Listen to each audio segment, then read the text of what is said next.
एक छोटी सी नेकी कैसे जिंदगी बदल सकती है, जानने के लिए ये कहानी जरूर सुने। एक मर्तबा का जिक्र है कि एक नेक दिल ताजिर का एक गुलाम था जो निहायत ईमानदार और मेहनती था। एक दिन ताजिर ने गुलाम को रकम देकर बाजार भेजा ताकि वो कुछ सामान खरीद ले। गुलाम बाजार गया, सामान खरीदा और बाकी रकम लेकर वापस आ गया। रास्ते में उसने देखा कि एक गरीब आदमी बौका बैठा है। गुलाम को इस पर रहम आ गया और उसने अपनी जेब से कुछ पैसे निकालकर इस गरीब को खाना खिलाया। जब वो मालिक के पास पहुंचा तो ताजिर ने उससे पूछा, क्या तुमने तमाम रकम वापस ले आई? गुलाम ने ईमानदारी से जवाब दिया, जी हां, लेकिन मैंने अपनी जेब से एक भूखे को खाना खिलाया।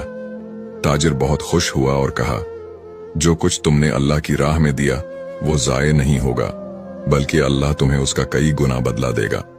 चंद दिन बाद अचानक उस ताजिर का कारोबार पहले से ज्यादा तरक्की करने लगा। नफा बढ़ता गया और वो पहले से ज्यादा खुशहाल हो गया। वो समझ गया कि ये सब इस गुलाम की नेकी की बरकत से हुआ है। नतीजा, अल्लाह की राह में दिया हुआ कभी जाये नहीं जाता।